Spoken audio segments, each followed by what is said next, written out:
പരിക്കുകളെ ഇനി പേടിക്കേണ്ട. എല്ലാവിധ സ്പോർട്സ് ഇഞ്ചുറികൾക്കുമുള്ള സമഗ്ര പരിഹാരം ഇവിടെയുണ്ട്. ABC orthopaedic hospital, near Kairali theatre, Calicut road, Manjeri. ഉരുൾപൊട്ടൽ ഭീഷണിയിലുള്ള മമ്പാട് കാരാച്ചാൽ പ്രദേശത്തെ ക്വാറിയുടെ പ്രവർത്തനം നിർത്തിവെപ്പിക്കണമെന്നാവശ്യപ്പെട്ട് സമരരംഗത്തിറങ്ങുമെന്ന് പൌരസമിതി ഭാരവാഹികൾ വാർത്താസമ്മേളനത്തിൽ പറഞ്ഞു. കെട്ടിച്ചമച്ച രേഖകൾ കാണിച്ചാണ് ക്വാറി ഉടമകൾ ലൈസൻസ് സമ്പാദിച്ചിരിക്കുന്നത്. കളക്ടർ ഉൾപ്പെടെയുള്ള പ്രമുഖർക്ക് പരാതി നൽകിയിട്ടും നടപടികൾ ഉണ്ടായില്ല. നിരന്തരമായി നിവേദനങ്ങൾ നൽകിയിട്ടും അധികാരികൾ കണ്ണടയ്ക്കുകയാണ്. പരിസ്ഥിതി ദുർബല മേഖലയിലാണ് ക്വാറി പ്രവർത്തിക്കുന്നത്. ഉരുൾപൊട്ടൽ ഭീഷണിയുള്ള ഈ മേഖലയിലെ ജനങ്ങൾ കടുത്ത ഭീതിയിലാണെന്നും പൌരസമിതി ഭാരവാഹികൾ പറഞ്ഞു. 2018 ഉരുൾപൊട്ടലിൽ ഇവിടെ ഒരു ജീവൻ നഷ്ടപ്പെട്ടിട്ടുണ്ട്.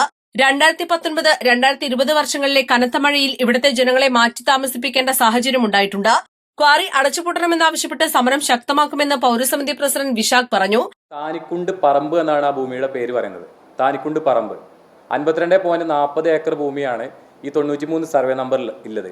പക്ഷേ 92 സർവേ നമ്പറും 91 സർവേ നമ്പറും, 92 എന്ന് പറയുന്നത് പെരുമ്പാറയും 91 പറയുന്നത് ചെറിയ പാറയാണ് അറിയപ്പെടുന്നത്. ഇതിൻ്റെ റെക്കോർഡ് വരുന്നത് നമ്മുടെ RKS, കോഴിക്കോടിൻ്റെ RKSൽ വളരെ വ്യക്തമായിട്ട് ഇതിൻ്റെ കാര്യങ്ങൾ പറയുന്നുണ്ട്. പക്ഷേ ഈ ഒരു കേസ് പോയതിനു ശേഷം ഇവർക്ക് വിധിയായി കിട്ടിയതിന് ശേഷം ഈ കാലഘട്ടത്തിൽ റെസ്റ്റോർ ചെയ്ത് കിട്ടി 7 ഏക്കർ ഭൂമിയോളം. അതിൽ ഈ പാറ, ഇപ്പം നിലവിൽ നിൽക്കുന്ന പാറ ഒരു കാരണവശാലും കൃഷി യോഗ്യമല്ലാത്ത കാര്യങ്ങളാണ്. അപ്പോൾ റെസ്റ്റോർ ചെയ്ത് കിട്ടുന്ന സമയത്ത് പറയുന്നുണ്ട് കൃഷി ചെയ്തു പോകുന്ന ഭൂമി എന്നത്.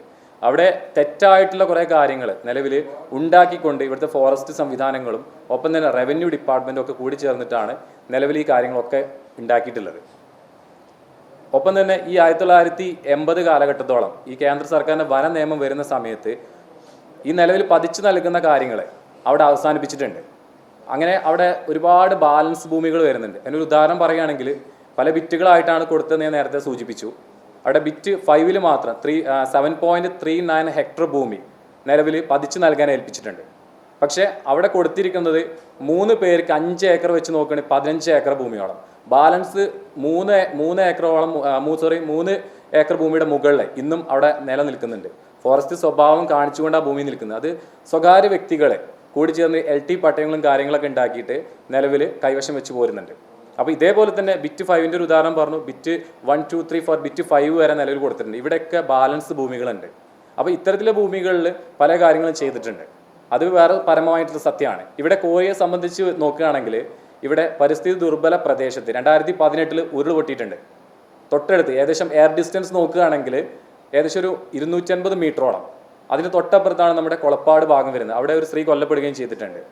ആ ഒരു ഏരിയയിൽ എങ്ങനെയാണ് ഇവർക്ക് ഈ രേഖകൾ കിട്ടിയിട്ടുള്ളത്? അതാണ് മെയിൻ കാര്യം. അപ്പോൾ ഇവർക്ക് റെസ്റ്റോർ ചെയ്ത സമയത്ത് ഇതിൻ്റെ കാര്യങ്ങൾ പറയുന്നുണ്ട്. അതിലൊരു കണ്ടീഷൻ വെച്ചിട്ടുണ്ട്. സെൻട്രൽ ഗവൺമെൻറ്റിൻ്റെ ഒരു കണ്ടീഷൻ വെച്ചിട്ടുണ്ട്. ആ കണ്ടീഷൻ്റെ കോപ്പി നമ്മൾ നിങ്ങൾക്ക് എല്ലാവർക്കും നൽകുന്നതാണ്.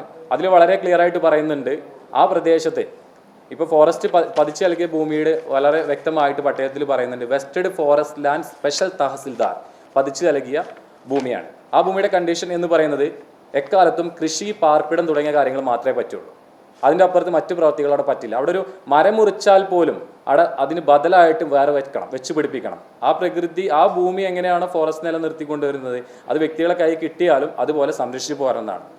അപ്പോൾ ഇവിടെ വളരെ ക്ലിയർ ആയിട്ട് കണ്ടീഷൻ പറഞ്ഞിട്ടുണ്ട്. ഈ കണ്ടീഷൻ ഇവിടെ നിലനിൽക്കെ ഇതിന് എങ്ങനെയാണ് തെറ്റായിട്ട് രേഖകൾ ഉണ്ടാക്കിക്കൊണ്ട് ഇവർ കൈവശം വെച്ചത് ഒരു കാര്യം. രണ്ടാമത്തെ കാര്യം എന്ന് പറയുന്നത് സർവേ നമ്പർ 92 എന്ന് പറയുന്നത് നേരത്തെ ഞാൻ സൂചിപ്പിച്ചു പെരുമ്പാറയാണ്. ഈ പെരുമ്പാറ എങ്ങനെ ഇവർ അങ്ങോട്ടും ഇങ്ങോട്ടും മാറ്റം വരുത്തി? അപ്പോൾ ഇത്തരത്തിലെ കള്ള ഡോക്യുമെൻസുകൾ ഉണ്ടാക്കിക്കൊണ്ട് ഇവിടെ നമ്മുടെ ഫോറസ്റ്റ് ഡിപ്പാർട്ട്മെൻ്റ് ആയിക്കോട്ടെ, റവന്യൂ ഡിപ്പാർട്ട്മെൻ്റ് ആയിക്കോട്ടെ, പഞ്ചായത്ത് ലൈസൻസുകൾക്ക് ഇവർക്ക് mining and geology department licence ഒക്കെ കിട്ടിയിട്ടുണ്ട്. അപ്പോൾ ഈ ഒരു പ്രദേശത്ത് ഒരു കാരണവശാലും ലൈസൻസ് കിട്ടാൻ പാടില്ല. സെക്രട്ടറി വിഷ്ണു, അംഗങ്ങളായ സന്തോഷ്, ദേവദാസ്, P. അരുൺ എന്നിവരും വാർത്താസമ്മേളനത്തിൽ പങ്കെടുത്തു. East live, Malappuram.